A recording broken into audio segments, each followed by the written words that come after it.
మరో రకంగా తీసుకుంటే ఇటీవల కాలంలో నీరు చెట్టు కార్యక్రమంలో మొక్కలను విరివిగా నాటుతున్నారు మీరు. ఇటీవల కాలంలో లక్షలాది మొక్కలు నాటి ఇప్పటివరకు ఎన్ని మొక్కలు నాటారంటారు అసలుకి? మరో బెంగళూరుగా మార్చడానికి మీరు తీవ్ర స్థాయిలో ప్రయత్నిస్తున్నారని చెప్తున్నారు. రాయదుర్గం బెంగళూరుగా మారదు, ఎందుకంటే చాలా వెనుకబడిన ప్రాంతం. అక్కడ పచ్చదనంలోనైనా బెంగళూరుతో సమానంగా ఒక అంటే ప్రకృతికి మనిషికి ఉన్న సంబంధం, లేదా చెట్టు మనిషి కవలలుగా పుట్టినారు. ఈ మనిషి చెట్టు కలిసి బతికితేనే భవిష్యత్తు అద్భుతంగా ఉంటుందనే ఒక ఫిలాసఫీని మేము ప్రజల్లో బాగా ప్రచారం చేయగలుగుతున్నాం. ఎందుకంటే ఊరికే ఏదో మొక్క పెంచండి లేకపోతే ఈ చెట్టు పెంచండి అంటే పెంచరు ప్రజలు. చెట్టుకు ఒక పురాణాల్లో శివుడికి ప్రతిరూపంగా వృక్షాన్ని చూస్తారు. ఇట్లా సెంటిమెంట్తో ఈ మొక్కలు పెంచేదాన్ని మిళితం చేశాం. ప్రజల సెంటిమెంట్తో మొక్కలు పెంచేదాన్ని మిళితం చేయడం వల్ల అది ఒక ప్రజా ఉద్యమంగా మారింది. గత సంవత్సరం ఒక 100 రోజుల పండగ చేశాం, మొక్కల పండగ. అంటే గ్రామాల్లోనూ నాయకులు వెళ్ళి అధికారులు పోయి ఆ గ్రామంలో మొక్కలు నాటుతారు, మొక్కల ఆవశ్యకత చెప్తారు, మీటింగులు పెడతారు. మహిళలందరూ కూడా ముగ్గులేసి ఒక పండగలాగా చేశారు. దీనివల్ల ఏమైందంటే ఎన్ని మొక్కలు నాటాము అనే దానికంటే మొక్కలు, వాటి ఆవశ్యకత, మన ప్రాంతంలో మొక్కలు పెరగాల్సిన అవసరం, వీటన్నిటి మీద మా ప్రజల్లో మంచి అవగాహన కలిగింది గత సంవత్సరం చేసిన కార్యక్రమాలు. ఎన్ని లక్షల మొక్కలు నాటారు? గత సంవత్సరం 5 లక్షల మొక్కలు నాటాం. ఈ సంవత్సరము 10 లక్షల లక్ష్యాన్ని సాధిస్తాం. ఎందుకంటే బాగా అవగాహన పెరిగింది. ఫలసాయం ఇచ్చే మొక్కలు ఏమన్నా నాటుతున్నారు చాలా చోట్ల. అంటే రాయదుర్గానికి ఒక చారిత్రక నేపథ్యం తీసుకుంటే, రాయదుర్గం ప్రాంతం సీతాఫలాలకు ప్రసిద్ధి. ఒకప్పుడు అవిభక్త ఆంధ్రప్రదేశ్ రాష్ట్రంలో బాలానగరు, రాయదుర్గం రెండు కూడా సీతాఫలం పండ్ల ఉత్పత్తికి ప్రధానమైన కేంద్రాలుగా ఉండేటివి.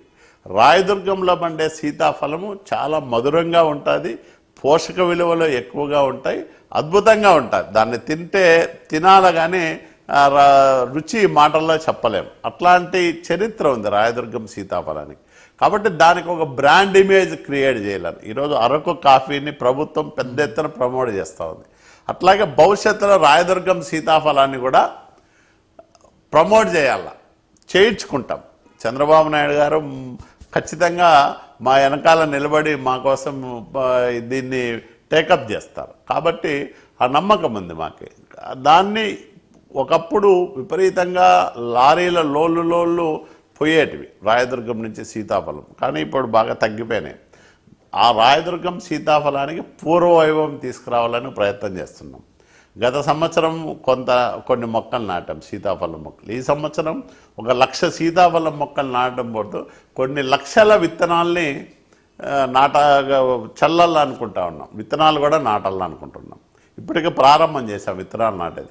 సీతాఫలం అనేది పశువులు తినవు దాన్ని. తర్వాత అది భయంకరమైన కరువు పరిస్థితుల్లో కూడా బతికి బట్టగట్టగలిగేది. అనంతపురం జిల్లా రైతుకు ఉన్నంత శక్తి సీతాఫలానికి కూడా ఉంది. ఎన్ని కరువులు వచ్చినా మన రైతు ఎట్లయితే తట్టుకోగలుగుతాడో అట్లాగే సీతాఫలానికి కూడా అంత శక్తి ఉంది. డ్రౌట్ రెసిస్టెంట్ ప్లాంట్ అది. కాబట్టి దాన్ని విరివిగా ప్రమోట్ చేయాలని అనుకుంటా ఉన్నాం. ఆ సీతాఫలం ఇప్పటికే పెద్ద ఎత్తున మొక్కలు నాటుతూ ఉన్నాం, విత్తనాలు నాటుతూ ఉన్నాం. దాంతోపాటు నేరేడు నాటుతూ ఉన్నాం, చాలా చోట్ల వేప నాటుతూ ఉన్నాం. అట్లాగే కానుగ, రోడ్డుకి ఇరువైపులా వేప, కానుగ ఇట్లాంటివి నాటుతున్నాం. దీనివల్ల ఏమవుతుందంటే ఒక 5-6 సంవత్సరాల తర్వాత మీకు చిన్న క్షయలాంటి రోగాలు ఎవరికన్నా ఉంటే, మా ప్రాంతంలో బంధువులు ఉంటే, ఒక వారం రాయదుర్గం వచ్చి ఉంటే ఏమేమి మందులు ఆ వాతావరణమే మార్చాల మనిషిని. అలాగే కొన్ని సిద్ధుల కొండాలు ఉంది మా దగ్గర. అంటే మెడిసినల్ ప్లాంట్స్కి చాలా ప్రసిద్ధి అది. ఒకప్పుడు సిద్ధులు ఉండేవాళ్ళని అంటారు. ఆ కొండలో మంచి ఈ మెడిసినల్ ప్లాంట్స్ ఉండేటివి ఇప్పుడు తగ్గిపోయినాయి. నేను హైదరాబాద్లో కూడా మాట్లాడుతున్నా రీసెర్చ్ సెంటర్ వాళ్ళతో. ఆ కొన్ని రేర్ స్పీసీస్ కూడా అక్కడ తీసుకొచ్చి నాటాలని అనుకుంటూ ఉన్నాం.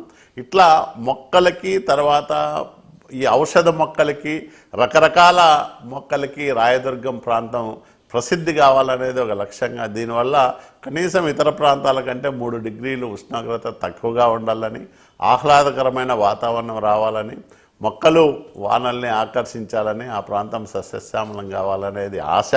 అంటే మొత్తం మీద అన్ని రంగాల్లో కూడా మీరు అభివృద్ధి చేసి రాయదుర్గం నియోజకవర్గాన్ని ఒక స్మార్ట్ నియోజకవర్గంగా ఖచ్చితంగా ఒక 10 సంవత్సరాల తర్వాత ఇప్పుడున్న రాయదుర్గానికి 10 సంవత్సరాల తర్వాత మనం చూడబోయే రాయదుర్గానికి మాకున్న విజన్, లేకపోతే మేము ఇట్లా ఉండాలని అనుకుంటున్న రాయదుర్గానికి చాలా తేడా ఉంటుంది. దాన్ని 10 ఏళ్ల తర్వాత మీరు చూస్తారు. తప్పకుండా రాయదుర్గం ఒక అందరికీ ఒక ఆకర్షణీయమైన ప్రాంతంగా, ఆదర్శవంతమైన ప్రాంతంగా, అభివృద్ధికి అసలు సిసలు చిరునామాగా రాయదుర్గం ప్రాంతం నిలుస్తుంది. నిలవడానికి అన్ని రకాలుగా పనులు ప్రారంభమయ్యాయి, ఫలితాలు రావడం ఆలస్యం అవుతుంది. స్థానికంగా ఉండరు, అక్కడ అనంతపూర్లో ఉంటారు, ఎక్కువ హైదరాబాద్కి వెళ్తుంటారు, అక్కడ క్యాడర్లో కూడా అసంతృప్తి ఉందనేది కూడా ఒక వాదన ఉంది. ఎక్కువ మీ సమాజ వర్గానికి చెందిన వాళ్ళకి ఎక్కువ పనులు ఇస్తుంటారు, వేరే సమాజ తక్కువగా పనులు కానీ అభివృద్ధి పనులు కానీ ఏమైనా కాంట్రాక్ట్ వర్కులు కానీ వచ్చినా కూడా మీ వారికి ఎక్కువ ఇస్తుంటారు అనేది ఒక క్యాడర్లో కూడా ఒక వ్యతిరేకత ఉంది. అసంతృప్తిగా ఉన్నారు, లోకల్గా ఉండరు, ఎవరు రావాలన్నా మీకు అనంతపురం వచ్చి కలవాలి లేదా హైదరాబాద్ రావాలి అని అన్నారు. ఈ పరిస్థితులలో వచ్చేసారి మిమ్మల్ని ఆదరిస్తారా? నేను రాయదుర్గంలో ఉండడానికి ఇష్టపడతా. నెలకి కనీసం 12 నుంచి 15 రోజులు ఖచ్చితంగా ఉంటాను.